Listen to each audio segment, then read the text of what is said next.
Hello friends, আজকে অনেকদিন পরে আবার একটা নতুন মিনি ব্লগ নিয়ে চলে এলাম। আজকে আমরা বেরিয়ে পড়েছি তারাপীঠের উদ্দেশ্যে।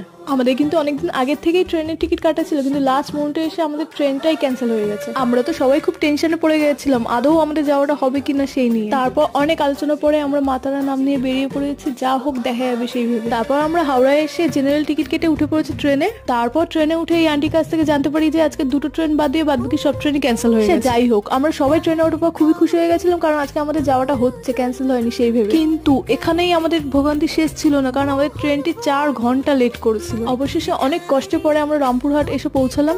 আর মাসটা নভেম্বরের হলেও ওখানে কিন্তু আমাদের কলকাতার তুলনায় অনেক বেশি ঠান্ডা ছিল। আর আমরা ঠান্ডা সেরকম কিছু নিয়েও ছিলাম না, যাই নিয়েছিলাম সেটাই কোনো রকমে জড়িয়ে কাঁপতে কাঁপতে পৌঁছে গেলাম তারাপীঠ। আর ওখানে পৌঁছেও আর এক কাণ্ড, আমাদের হোটেল খুঁজতে খুঁজতে 1.5 ঘন্টা লেগে গেছে। এই ফাঁকে আমরা একটু চাও খেয়ে নিয়েছিলাম। অবশেষে আমাদের পছন্দ মতো একটা হোটেল পাওয়া গেছে। হোটেল খুঁজতে খুঁজতে আমাদের সকালই হয়ে গেছিল।